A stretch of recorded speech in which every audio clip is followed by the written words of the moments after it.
Hey everyone, it's Brett. In my last video, I talked about how I left 12-step recovery. In this video, I want to talk more about why I left and what triggered that. I also want to talk more deeply about recovery shame and what that looks like and how it played into me leaving.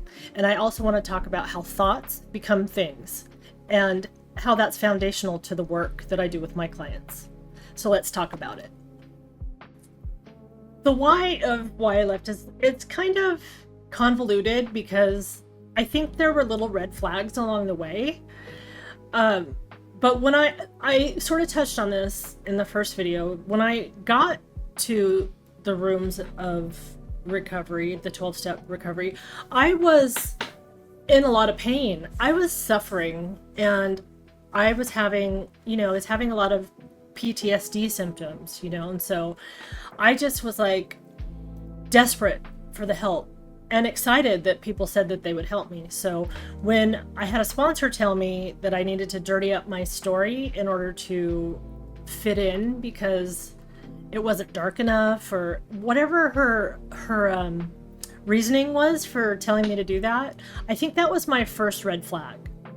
But I was, considering my history and, my history of abuse and neglect and whatever, I was really good at pushing stuff down and pretending it wasn't a problem. And so I was very practiced at that. And so I did that for a really long time. And I told this sort of dirtied up version of my story.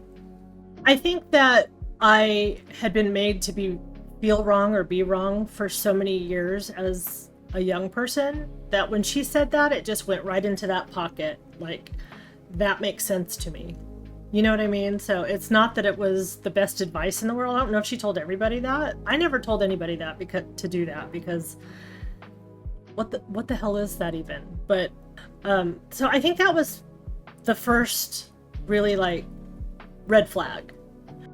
Ostensibly, recovery is about stepping into your power and really learning about who you are outside of your addiction or your drug use.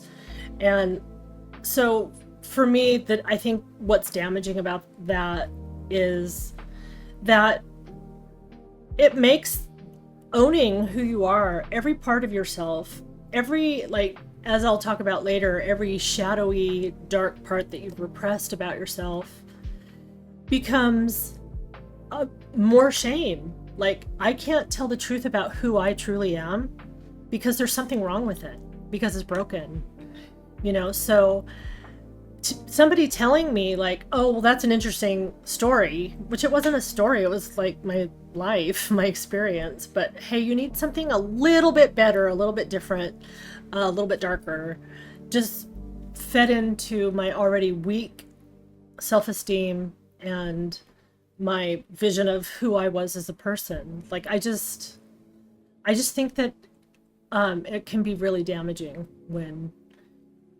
who you are isn't honored, or because I think a lot of people come in to 12-step recovery. It's not that I wasn't damaged, and it's not that they're not damaged by their experiences in their childhood or even as adults out there using. That's not the point. The point is being told that there's something fundamentally, foundationally wrong with you as a person. And that's the kind of thing that I needed to work hard to undo, to learn that I'm not foundationally broken. And in fact, those kind of thoughts caused a lot of suffering, even when I was in recovery, and so it was sort of all these little things along the way that sort of peppered the path that I was trying to walk as a recovering person that would become stumbling blocks rather than, helpful advice or helpful stepping stones, if you will, on the path to becoming healthier and maybe eventually even healing, so that's why I think that was especially harmful. I started to really recognize that there was a similarity in the dogmatic approach of 12-step recovery that that sort of aligns with religious dogma, because there are certain parameters that if you don't fit inside of one way or the other, then it's almost like a violation of the rules or something. And so I started to see that the parallels there when I started actively hunting for a higher power.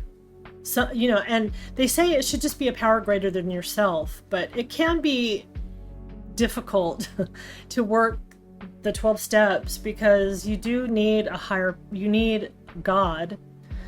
And I wasn't opposed to that, but I needed to go find it. So I didn't come in with that. So I started attending church, you know, and unfortunately my significant other was not willing to attend with me. So it was just like this really personal search for me. So I started looking in different churches, and I don't even remember how I chose the church I went to.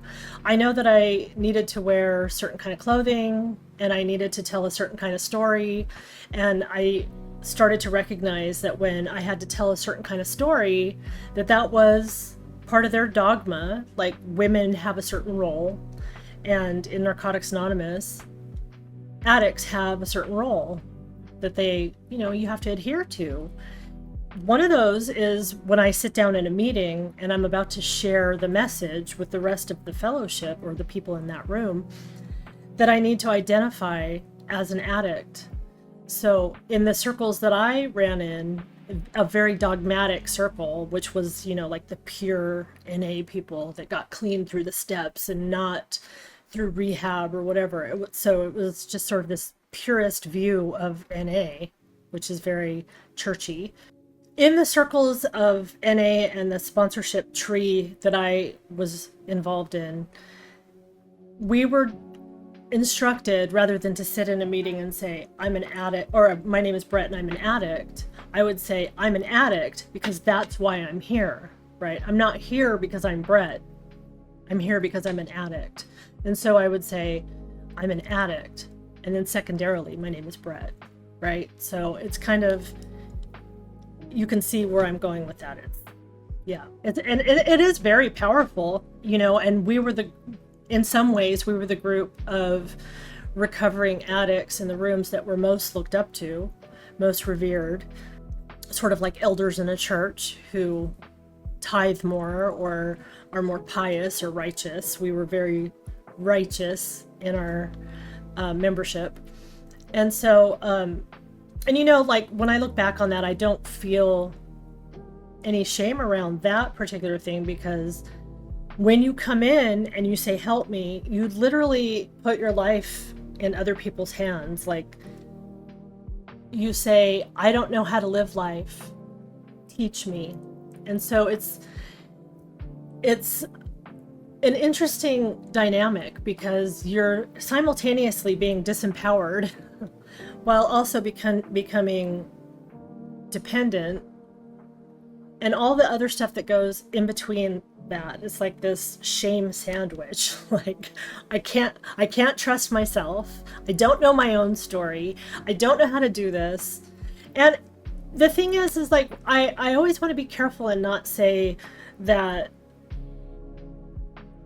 by its very nature that 12-step recovery is a bad thing, because I know that it helps a lot of people get clean. And I even hear celebrities talk about it. It's like, you know, my message is sort of counter, I think, to a lot of what you hear, even in the public or in medical spheres. And so it feels a little dangerous to talk about. I think the message is that it is the solution, that it was for me, because, you know, as we move along in my story, like after my husband died, it was like, listen, all that stuff that I came in with that I mentioned at the beginning of the video, all that shame and just feeling terrible about myself. And, you know, just to backtrack a little, when I first came into the program, I was so sick in that way. And I will use that word because I was not really functioning anymore. I had taken away like my method of pushing that stuff down. I'd like uncorked it or something. And I was having like tactile memories come up because I had a lot of repressed memories. But I had no place to take that stuff. I had no place to go to talk about it or to get help for it in the rooms.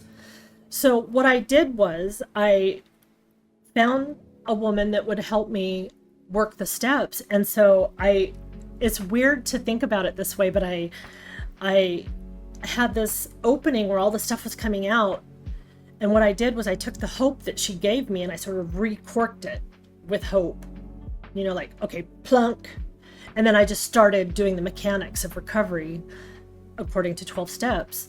And so later on, when my husband died, it sort of popped that cork right back out. But there was no putting that genie back in the bottle, because after that many years of being such a devout member of the program, there was just not a way to put it back in there. I knew that this did not function.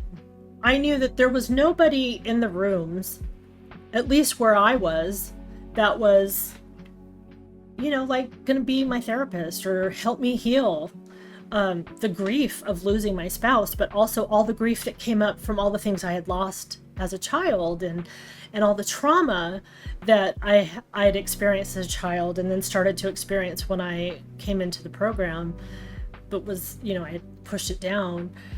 There was no place for it to go except out. And I had to find a way to release that from my body. I was physically sick. I was probably not long for this world. I had a lot of medical problems. I was extremely obese. I was very sick. And, you know, to be told to channel that through the steps was unrealistic. I have no problem with people that go to church and love going to church and found their community there. It's great. Do your thing. But it is similar in that way, in my experience, that you have to channel your stuff through Jesus or, you know, whatever kind of religion you are. And it was very similar to channel your shit through the steps, because it doesn't function, right? It's just like, even if I am a devout Christian and I want to channel it all through Jesus, where in my body does it go? It doesn't. It just stays in my body and keeps me sick, and it keeps me from healing. And so, you know, I just knew that it just didn't function. I think the real turning point for me was, and I talked about this a little bit in the first video, was recovery shame. And, you know, I think that I don't know if the program itself is designed to shame individual addicts in their recovery, like it's not good enough, or you're not doing enough, or you're not great, whatever it is, you're not grateful enough. Even if it wasn't meant to be that way when it was created, I think individuals did use that as a tactic. And I don't think that happened. I mean, I experienced it myself. I know that happened. I know that it's probably still happening. A lot of those members are still, you know, out there doing their same old shtick. And so I think the inciting factor for me with the recovery shame, I mean, it had been going on since the beginning when my story wasn't good enough just how it was, right? So this was a very specific thing that happened when my husband was already sort of in the process of figuring out this stage 4 cancer that he'd been diagnosed with. And he had just come home from the hospital. And he, you know, he'd had a tumor removed from his brain, and he had a really gnarly zipper up the back of his head. And guess what? He needed pain medication. He was taking a lot of medications, not just pain medication, but steroids. And, I mean, I'll get into some of the other medications later and what happened, but he he wanted to call his sponsor and tell him, hey, I'm home, and get some support and maybe some direction or whatever. And I think because he felt like what happened might happen, he asked me if I would be on the call with them, and usually he was very private in his recovery, and which is fine, which was totally fine. That's how we did it. And it was very separate. So I said, of course I will. So I got on the call with him, and his sponsor asked him how he was, and all the niceties and stuff like that. And then there was like sort of a long pause, and he said, so how's that pain medication working for you? And we just looked at each other, and it was like, what the fuck? Like, what did you just say? Like, it was, we thought that he might do that because of how he sponsored, he was just hardcore. You know what I mean? Like, it was crystal clear. It was actually what we were worried that he would say, because the thing with Narcotics Anonymous, now I was never a member of Alcoholics Anonymous, but for sure with Narcotics Anonymous, was that it was about 100% abstinence. And so in the circles that we ran in, it was no pain medication, except for maybe the day of surgery. You asked for Tylenol. No, like medication for mental health concerns like depression and anxiety. No anything, no doctor drugs. It's like, to me, that's religious. That's like, who does that? Like the Jehovah's Witnesses, you can't do, blood transfusions, and you can't take medicine that's required. And it just like made it crystal clear that you need to get off this medicine. And it was like, there's no way. There was a complete disconnect and a misunderstanding of what it is to have stage 4 cancer riddling your body and just coming out of a major life-altering surgery like that. And honestly, my husband was very obedient to his sponsor, and he expected his sponsees to be to him. And I saw in his eyes that he was completely done with that. And I was done with it too. And the thing is, it's not that he was done with NA, he was done with that style of sponsorship. Like the fundamentalist, BS. That is where that broke for both of us. My attention then was spent raising my 4 kids while having a terminally ill spouse. And so I didn't spend a lot of time, like focused on that. I still went to meetings, when I could, and we had meetings come to us and things like that. But it was irreparably broken for me. And then, the thing is like another thing that not just the recovery shame, which is deep, and it's really just so destructive. And I think people engage in it and accept it and don't realize it. And so I would really love people to sort of look at, if you're in 12-step recovery, what you're being told about who you are, what your story is, what's your I want to say agency. Like, do you have agency in your life? Because for me, I was told, and we're all told, it's in the steps, it's in our book, that we're powerless, not just over addiction, right? But over people, places, and things, which is everything, and I understand the concept of surrender, and that's a very powerful concept, and it works amazingly against resistance. It's an entirely, functional thing. But when you're powerless over every single thing that comes your way and you have no agency, that is the epitome of disempowerment. When he very clearly not only didn't understand the situation, but didn't care to understand it. Like he was so rigid in his beliefs. I think what happened is it made him, because that was his relationship, you know, he was so heartbroken and sad that it felt like, and it was, this person that he admired most in the world, that he was proud to call his sponsor, that gave him some kind of status as well, to be honest, that he broke that trust. And, you know, I think that's something else that happens too. It's like if you find yourself on the outside, it can be really lonely. It can be a really isolating place, even smack dab in the middle of a fellowship where you have your sponsor and then you have your sponsees, you have this group of people, and then you have people in meetings and all these people everywhere, and yet you're still somehow on the outside because whether it's from misunderstanding or from dogma, like you did not follow the rules.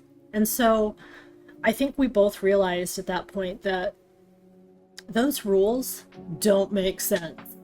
That does not make sense. Like, you know, no more of that, you know. And so in the middle of stage 4 cancer and me raising kids and things, we had to look for another way to do it, but still within the confines of recovery. I mean, I wasn't in a place to leave yet. You know, I was busy. I was very busy with the terminally ill spouse and you know, two teenage boys and 2 little itty bitty kids. You know, it's like, I'll work on that after this, whatever after this looks like, you know? And so, yeah. Well, and also I want to say, you know, this was a big part of the why I left, and I talked about how I left, you know, that I went into therapy and that I did all this work, and I made a decision that it was time for me to go, you know. But even when I think about the stuff that I talked about in that first video, like how I had to prepare for the shunning that I was gonna get, that even though I hoped it wouldn't happen, I thought it might, and it did. And that was a big part of the why too. It's like, if you tell me that you love me and that I'm important to you, but then I don't follow the rules somehow, and not only are you gonna shame me, which is, it felt like being stoned in the streets, because that's really painful, but we're gonna turn our backs on you and you're on your own. That doesn't feel like love to me, and it can be really lonely. And so I spent those years feeling really lonely inside of a big fellowship, you know, going through the motions. And but it also added fuel to that fire about why I needed to leave. It was time because, you know, I had to like save myself. This fellowship was not going to save me, and I knew that for sure. So yeah, that's why I left.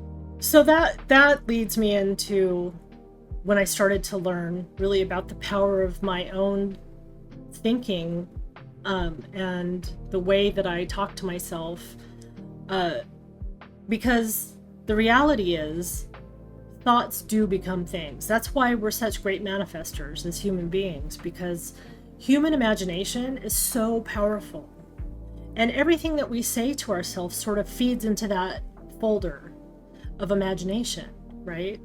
And so if I'm sitting in a room with a bunch of people that see themselves as sick and broken, and I'm also to fit in, and to be a part of, which is such a big part of 12-step recovery, being a part of, if I'm doing that, then I'm doing the exact opposite of what I set out to do, which is to heal, right?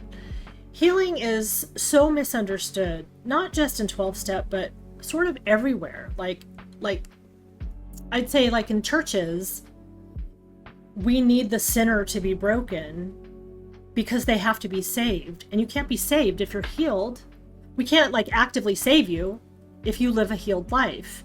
And it's the same thing in 12-step recovery. Like, you can't be healed, because then what are you working on? What are you putting in your inventories? What are you putting in your 6th step? What is on your 9th step list? You know, like, who are you harming? And that's the thing, is that these systems may not have been consciously created to keep people sick, or keep them almost like I hesitate to use this word, but subservient, disempowered.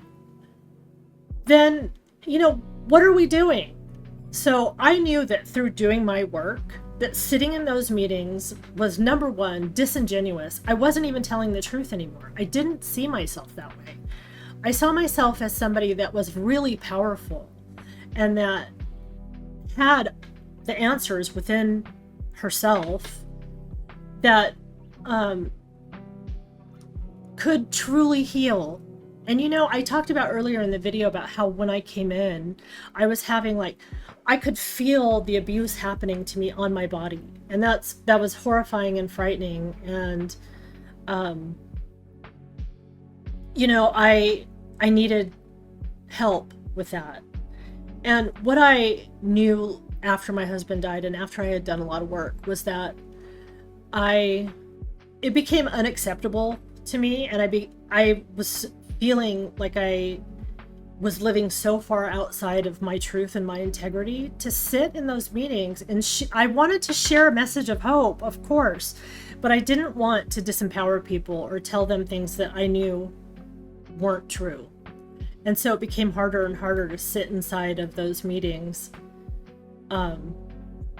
repeating things that I did not believe. In fact, it wasn't even that I didn't believe them. It's that I knew they were just bullshit. I knew that I could have whatever life that I wanted to have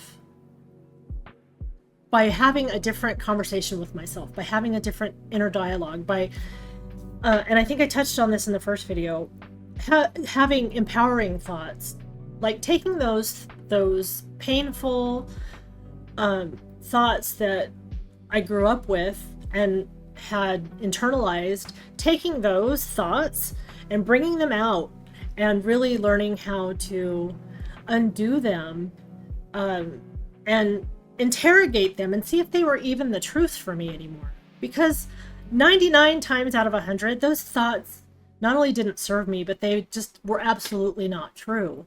And nowhere in 12-step are we being taught that. We're just taught to keep saying you're sick, keep going through the same loops, and do it this way, or we're going to bring you back under control.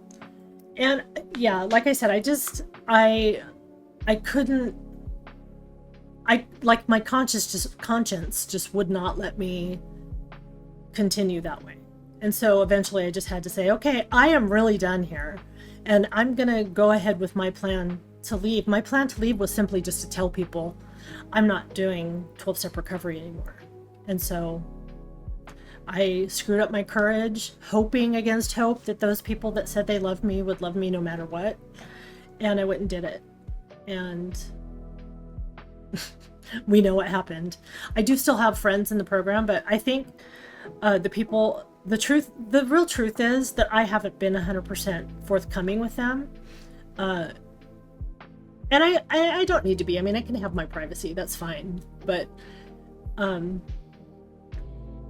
yeah, I mean, I recently went to an event where I knew a lot of people from, the early to mid 90s.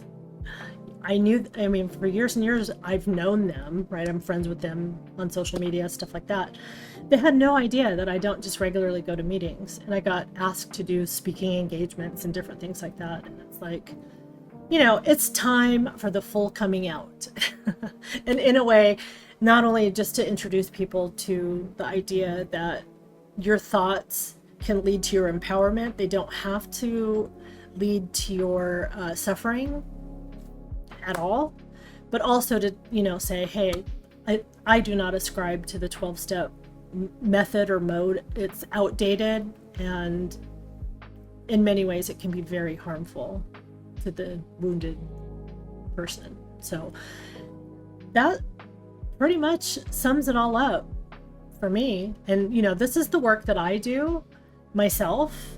I still get caught up. There's a lot of craziness in the world right now. I find myself worried about that, but I also have a huge trunk full of tools to remember that in this moment I am safe, and in this moment I'm sitting in a chair that is sitting on the floor that is sitting on planet Earth that supports me.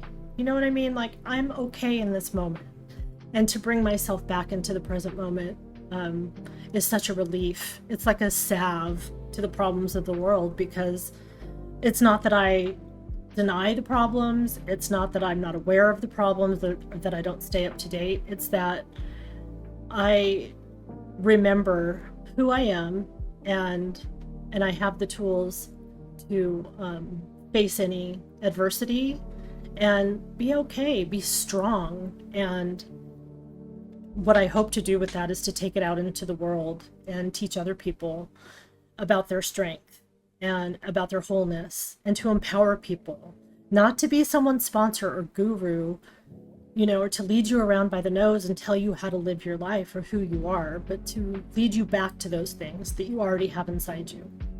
So that's my hope, and that's my goal. Thanks everyone for watching to the end. I have another video where I talk about how I left 12-step recovery. I hope that you'll go watch that. And also, I hope that you'll subscribe to my channel, because that will definitely help me grow. And I have a Discord that there's a link in the description. You can click on that and go get your free download of 5 steps, or a 5-step plan to being happier now.